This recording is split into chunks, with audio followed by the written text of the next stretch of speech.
जय Hind students. BPSC mains उत्तर लेखन का यह 52वां दिन है और इस तरह से हम देखें तो यह साइंस एंड तकनीकी का दूसरा दिन है, क्योंकि बाकी जो 50 दिन है उसमें हम लोगों ने जीएस 1 सेक्शन 1 को कवर किया हुआ था, जिसके अंतर्गत हमने हिस्ट्री, आर्ट एंड कल्चर को देखा था और बिहार से संबंधित भी प्रश्नों को उसमें हम लोगों ने ऑलरेडी बहुत अच्छे से देखा हुआ है। अभी साइंस एंड तकनीकी चल रहा है और आप भी अगर हमारे साथ जुड़ करके निःशुल्क रूप से मेंस के लिए उत्तर लेखन करना चाहते हैं तो आप टेलीग्राम लिंक से आप हमारे टेलीग्राम चैनल को ज्वाइन कर लीजिए। वहाँ पे आपको प्रतिदिन प्रश्न मिल जाएंगे। साथ ही साथ बीपीएससी 17वीं के लिए पीटी टारगेट बेस आपको होमवर्क डेली मिलता है, जिसे आपको कंप्लीट करना होता है। आइए आज के प्रश्न को हम लोग इवेलुएट करते हैं और देखते हैं कहाँ कहाँ पे चीज़ों को सुधार की ज़रूरत है। आज का टॉपिक है जीएम सरसों पे संक्षिप्त टिप्पणी लिखना है। देखिए, पहले हम देखते हैं कि इन्होंने क्या लिखा है, फिर हम इनको इवेलुएट करेंगे। कहने का मतलब पहले इनकी चीज़ों को हम पढ़ते हैं कि जो छात्र ने लिखा हुआ है वो उन्होंने क्या लिखा है और कहाँ कहाँ पे छोड़ा है। फिर हम अपने से एक मॉडल आंसर बता देंगे कि आपको कहाँ कहाँ पे क्या सुधार करना है और किसको आप ऐड कर सकते हैं और एक्स्ट्रा के रूप में। पहले हम इनकी लिखी हुई चीज़ों को पढ़ते हैं। जीएम सरसों यह भारत की तीसरी आनुवांशिक संशोधित फसल है, जिसे 2017 में जेनेटिक इंजीनियरिंग मूल्यांकन समिति द्वारा अनुमति प्रदान की गई। अब यहाँ एक चीज़ ज़रूर है, भारत की तीसरी आनुवांशिक संशोधित फसल। अब डायरेक्ट इन्होंने जीएम फसल के बारे में न लेकर के भारत में जो विकसित जीएम फसल है जो कि DMH 11 है उसके बारे में उन्होंने लिखना शुरू कर दिया है। जबकि जीएम सरसों के बारे में लिखना है तो आपको सबसे पहले थोड़ी सी जीएम सरसों के बारे में बताना पड़ेगा कि जीएम सरसों क्या है। कहने का मतलब है जेनेटिकली मॉडिफाइड सरसों, अर्थात आनुवांशिक रूप से संशोधित सरसों। सरसों की एक ऐसी किस्म है जिसके द्वारा जेनेटिक इंजीनियरिंग का प्रयोग करके उसके जीन में कुछ इस तरह से परिवर्तन किया गया कि हमारे पास जो नया फसल है उसमें अत्यधिक उत्पादकता, सूखा व कीट रोधी हो। अर्थात कहने का मतलब ये है कि जो जीएम सरसों है वह सरसों की एक संकर किस्म है जिसे तकनीकी का उपयोग करके उसके जीन में परिवर्तित करके उसे अत्यधिक उत्पादकता, सूखा व कीट रोधी बनाया जाता है। उसके बाद हम यहाँ दिखाएंगे कि भारत में विकसित एक जीएम फसल है जिसका नाम DMH 11 है। अर्थात यहाँ ये भी हम लैंग्वेज चेंज कर सकते हैं कि भारत में विकसित जीएम फसल का नाम DMH 11 अर्थात धारा मस्टर्ड 11 है। तो इस तरह से हम यहाँ पे जोड़ेंगे, डायरेक्ट हम लोग DMH 11 को ही लिखेंगे। अगर DMH 11 पूछा है तो वहाँ लिख सकते हैं। थोड़ा सा हम जीएम क्रॉप्स को 1-2 लाइन में लिखेंगे और फिर 2-3 लाइन में हम भारत द्वारा विकसित जीएम फसल, जीएम सरसों के बारे में डिटेल देंगे। उसके बाद देखिए इन्होंने जो कि देखिए इसे DMH 11 द्वारा DMH 11 धारा मस्टर्ड हाइब्रिड 11 के नाम से जाना जाता है। इसमें कुल 3 प्रकार के जीन को जोड़ा गया है जो कि मृदा जीवाणु से प्राप्त किया गया है। ठीक है, ये लाइन ठीक है। देखिए ये लाइन भी गलत नहीं है जो कि लेकिन इससे पहले आपको थोड़ा सा जीएम सरसों के बारे में ऐड करना पड़ेगा कि आखिर में जीएम सरसों क्या है। तो जीएम सरसों की एक संकर किस्म है जिसमें हम लोग जेनेटिकली परिवर्तित करके उसे अत्यधिक उत्पादकता, सूखा व कीट रोधी, साथ ही हर्बिसाइड वगैरह का यूज ना किया जा सके, तो इस तरह से हम लोग उसको विकसित किए हैं। तो जितना शॉर्ट में हो सके आप इसे लिख सकते हैं। जैसे हम जीएम सरसों को थोड़ा सा डिफाइन कर लेंगे, कहने का मतलब है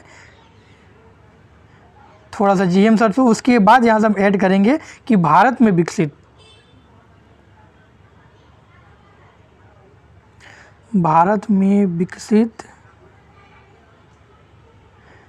जीएम सरसों का नाम है।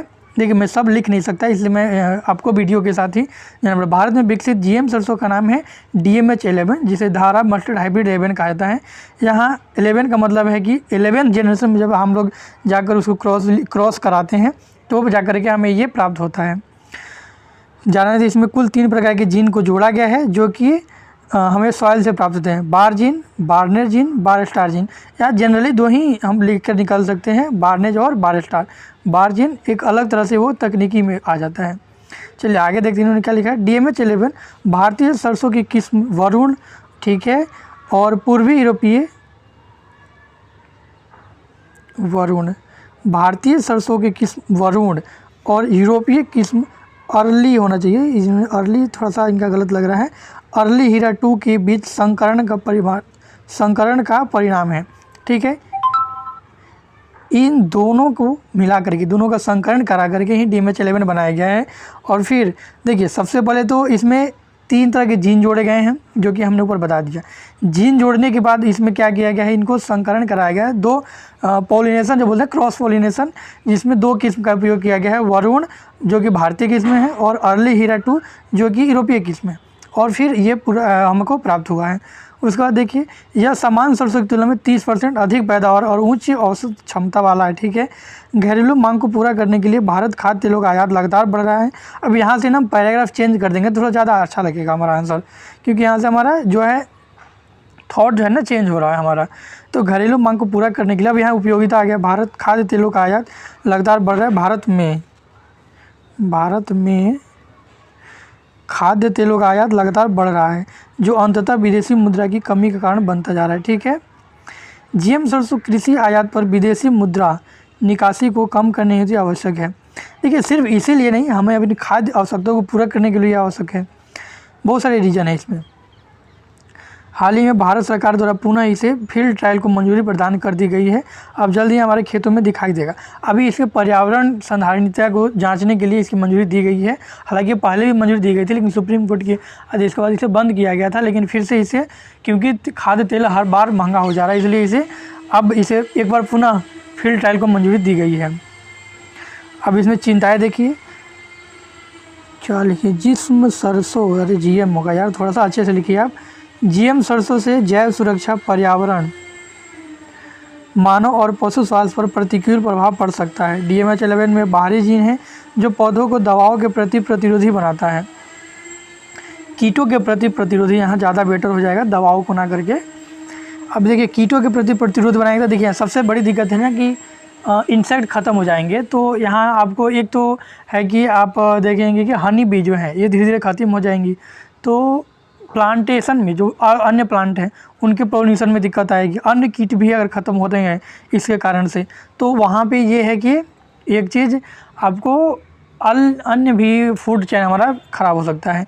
तो ये कि हाँ, ये भी है। दूसरा है कि ह्यूमन पे भी इसका जांच अभी ट्रायल पूरा नहीं हुआ है, तो ह्यूमन पे भी इसका प्रभाव ज़्यादा पड़ सकता है। ये सारी चीज़ें हैं। इस तरह यह किसानों को कृषि रसायन होता है कि चुनिंदा ब्रांडों का ही इस्तेमाल करने के लिए मजबूर करेगा। साथ ही चुनिंदा ब्रांड, ठीक है, इसकी वजह से फसलों का स्थानीय किस्मों को खतरा हो सकता है। हाँ, ये भी एक अलग पॉइंट है। तथा जैव विविधता पर नकारात्मक प्रभाव पड़ सकता है। ठीक है, ओवरऑल इनका अच्छा है। 2-3 चीज़ें मैंने बताया जो इनको चेंज करना होगा। पहले तो हम थोड़ा सा GM क्रॉप्स को डिफ़ाइन करेंगे, जहाँ तक मैं समझ पा रहा हूँ, क्योंकि डायरेक्ट GM क्रॉप्स भारत के संदर्भ में ना लिख करके एक लाइन हम लिखेंगे तो वो ठीक रहेगा। और फिर वहाँ हम दिखाएंगे कि भारत में विकसित जो GM क्रॉप्स है उसका नाम ये है, इसमें जो जीन जोड़ा गया है ये है, इसमें जो इसका संकरण कुछ इस तरह से कराया गया है। इसकी उपयोगिता अगर हम एक पॉइंट में लिखना चाहें तो क्या क्या उपयोगिता है, तो हमारी खाद्य आवश्यकताओं की पूर्ति के लिए, साथ ही आयात को कम करने के लिए, हमारे जो विदेशी मुद्रा भंडार है उस पर बोझ को कम करने के लिए, इन सारी चीज़ों के लिए। इसके चिंताएँ अगर आप देखेंगे तो ये है कि हमारा हेल्थ इशू, मानव पे अभी पर ट्रायल पता नहीं है। दूसरा है कि पर्यावरण पे क्या इफेक्ट डाल रहा है, अन्य प्रजातियों को, फिर इंसेक्ट को प्रभावित करेगा।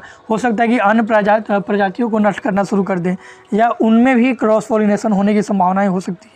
तो ये सारी चीज़ें चिंताएँ हैं। साथ में अब थोड़ा सा निष्कर्ष में अगर आप लिखेंगे तो निष्कर्ष में ये हो जाएगा कि ओवरऑल इसकी जाँच को और अधिक अच्छे लेवल पर करने की आवश्यकता है। और इसे जाँच के बाद और इसकी फील्ड ट्रायल से पहले, इसे व्यापारिक रूप से मंजूरी देने से पहले, इसे कृषि, मानव स्वास्थ्य और क्रॉस पॉलिनेशन, साथ ही जितने भी आवश्यक चिंताएं हैं उन्हें दूर करने की ज़रूरत है। और ये हमारे लिए आवश्यक भी है। तो इसको हम लोग पॉजिटिव की ओर ले जाएंगे, क्योंकि गवर्नमेंट भी इसे आगे बढ़ाने की कोशिश कर रहे हैं। तो इसे हम लोग एक पॉजिटिव वे की तरफ लेकर जाएंगे कि हाँ, हम भी इसे क्या चाहते हैं कि हम इसे बढ़ाएंगे, लेकिन इसकी चिंताओं को हम और भी दूर करने का प्रयास करेंगे। इसमें जो निगेटिविटी है, जो निगेटिव एस्पेक्ट है, इसको हम लोग और दूर करने का प्रयास करेंगे, कुछ और भले ही बाहरी जीन को ऐड करके। तो अभी ये आपका आंसर फिर पूरा हो जाएगा। तो 1-2 बार आप इसको पढ़िए, साथ ही मैंने जो बताया उसको एक बार आपको देखना है, और इस तरह से हमारा आंसर पूरा हो जाएगा। हालांकि मैं ये नहीं कह रहा हूँ कि आपका आंसर बिल्कुल गलत है, मैं बस इम्प्रूवमेंट की बातें कर रहा हूँ कि हम कहाँ पे और अधिक इम्प्रूव कर सकते हैं। आपने जो लिखा है बेटर है, नो डाउट, लेकिन थोड़ा सा इम्प्रूव कर सकते हैं। चलिए अब आपको हम यहाँ पे इसके लिए 4 मार्क्स दे रहे हैं, क्योंकि थोड़ा सा आपने एक चीज़ ऊपर छोड़ा हुआ है। वो कौन सा, मैंने पहले ही बता दिया कि इसको थोड़ा सा डिफाइन करेंगे, जीएम क्रॉप्स क्या है, उसके बाद भारत से संबंधित वाला को हम ऐड कर लेंगे, फिर हम थोड़ा सा निष्कर्ष यहाँ पे दे देंगे। तो निष्कर्ष आपको यहाँ थोड़ा सा पॉजिटिव वे में छोटा सा आप दे देंगे। Just a second. हालांकि ये 2 मार्क्स का क्वेश्चन है, सॉरी 2 मार्क्स नहीं, 7 या 8 मार्क्स का क्वेश्चन में आ सकता है, तो हम बहुत ज़्यादा नहीं लें, लेकिन हम सारी चीज़ों को एस्पेक्ट को कवर करेंगे तो हमें ज़्यादा से ज़्यादा मार्क्स मिलने की ज़्यादा चांसेज है। चलिए हम अगली कॉपी लेते हैं। अगली कॉपी देखते हैं लोग। प्लस इनके लिए भी सेम है, जीएम सरसों पे संक्षिप्त टिप्पणी लिखना है। आइए देखते हैं इन्होंने कैसे लिखा है।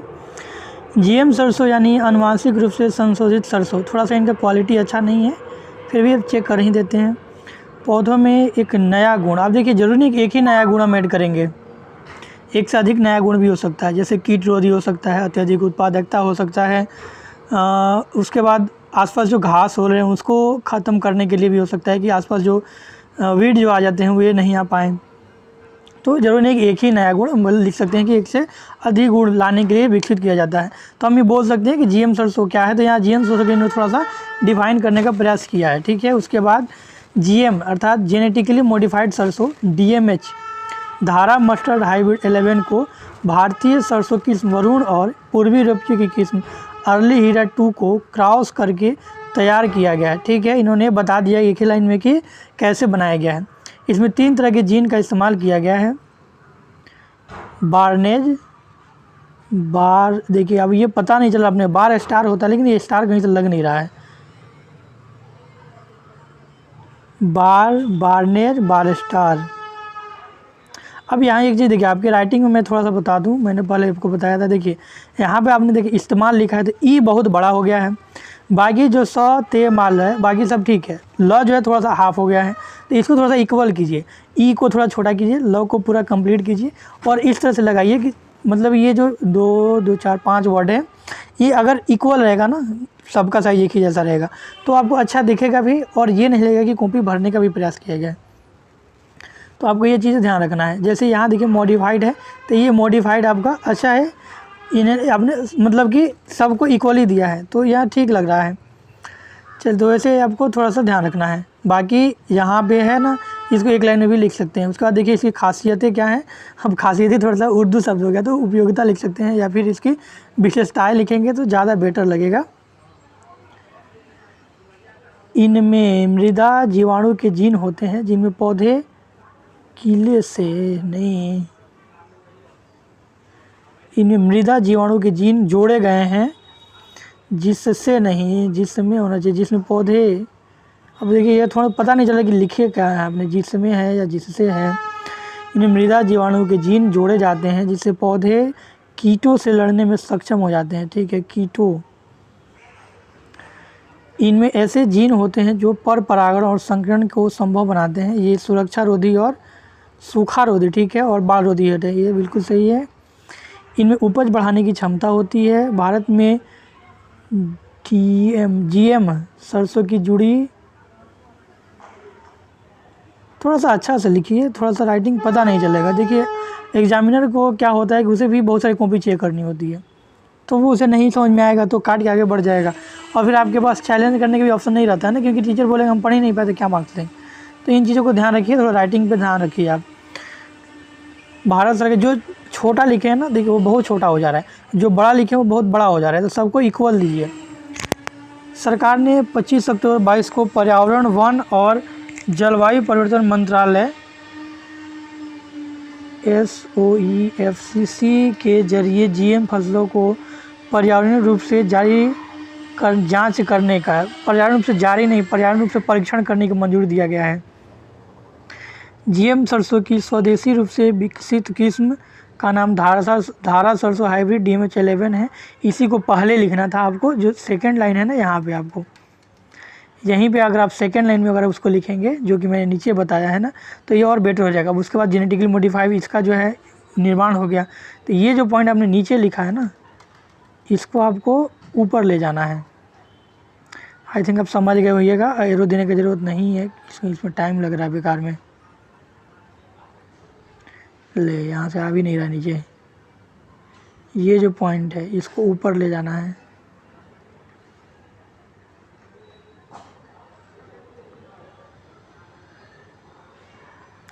चलिए नेक्स्ट हम देखते हैं। दिल्ली विश्वविद्यालय के centre of genetical manipulation of crop plants ने DMH-11 को विकसित किया है। भारत प्रतिवर्ष केवल 8.59 मिलियन टन खाद्य तेल का उत्पादन करता है, जबकि यह 14 से 14.55 मिलियन टन आयात करता है, जिसमें 31 मार्च 22 को समाप्त हुआ। अब इतना फैक्ट नहीं देना होता है, वित्तीय वर्ष में इतना बिलियन अमेरिकी डॉलर का रिकॉर्ड विदेशी मुद्रा कम किया गया। इसके अलावा GM सरसों भारत को तेल उत्पादन में आत्मनिर्भर बनाने और विदेशी मुद्रा बचाने में सहायक होगी। देखिए खाद्य सुरक्षा थोड़ा सा और ऐड कर सकते हैं कि हमारी खाद्य सुरक्षा बनाने, विदेशी मुद्रा को बचाने, साथ ही आयात को कम करने, तो इन सारी चीज़ों को ऐड कर, एक दो और ऐड कर लेंगे।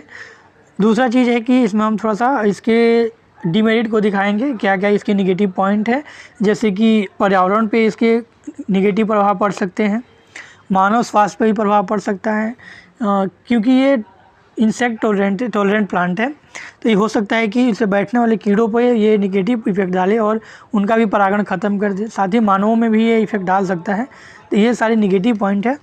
फिर हम इसमें निष्कर्ष में थोड़ा सा दिखा सकते हैं कि इन सारी चीज़ों को दूर करके हम इसे फिर से नैतिकता को ध्यान में रखते हुए मानव अस्तित्व को इससे कोई नुकसान ना हो, साथ ही इंसेक्ट्स को भी परेशानी ना हो, ये सारी चीज़ों को हम लोग चाहे कुछ और जीन ऐड करके इसे हम लोग मार्केट में ट्रायल के लिए मंजूरी दे सकते हैं, या फिर इसे फाइनली रूप से उत्पादन को मान्यता देने से पहले हमें इन सभी पहलुओं पर जांच करना आवश्यक है। और जब ये पूर्णतः सुरक्षित हो तो हम इसे पूर्णतः रूप से उत्पादन के लिए दे सकते हैं। इस तरह से हम लोग निष्कर्ष को थोड़ा सा जोड़ सकते हैं। बाकी आपका फैक्ट सही है, थोड़ा सा राइटिंग में ध्यान दीजिए और अपना पेन चेंज कर लीजिए। आपका पेन या थोड़ा सा बहुत डिम दिख रहा है, एक तो अपने फ़ोटो भी अच्छा नहीं है और पेन भी हो सके तो चेंज कर लीजिए। राइटिंग को इक्वल रखिए, आपको जो राइटिंग है ना उसको जैसे भी लिख रही है ना सभी, ये कोई बहुत बड़ा हो जा रहा है कोई बहुत छोटा, जैसे यहाँ GM पॉजिटिव वर्ड देखिए, जो का ये वाला पार्ट इतना बड़ा नहीं दिखाना है। अब आप ऑफिसर बनने वाले हैं तो इन सारी चीज़ों से बचना पड़ेगा। ठीक है, थैंक फॉर वाचिंग। हम मिलते हैं अगले क्लास में अगले क्वेश्चन के साथ। तो इन सारी चीज़ों से आप लोग प्रैक्टिस कीजिए और देखिए कहाँ कहाँ कमियाँ हैं। अब जैसे जैसे आप सीखेंगे, देखिए ये कोई भी चीज़ फाइनल नहीं होता है, और खासकर इन चीज़ों में आप देखेंगे तो आप कितना भी अच्छा लिखेंगे तो आपको 50% ही मार्क्स मिलता है, लगभग 50 से 60 तक जाता है। तो आपको ज़्यादा निराश नहीं होना है, आपको प्रयास करते रहना है, हमेशा कुछ नई चीज़ें मिलेंगी तो उसे सीखना है, उसे ऐड करना है, अपने नोट्स को कुछ और लोगों से डिफरेंट बनाना है और ख़ुद को भी आगे बढ़ाना है। तो अगर मार्क्स कम मिले तो डिमोटिवेट नहीं होना है, ज़्यादा मिले तो ज़्यादा खुश भी नहीं होना है। तो इन सब चीज़ों को ध्यान रखते हुए आपको अच्छा करना है।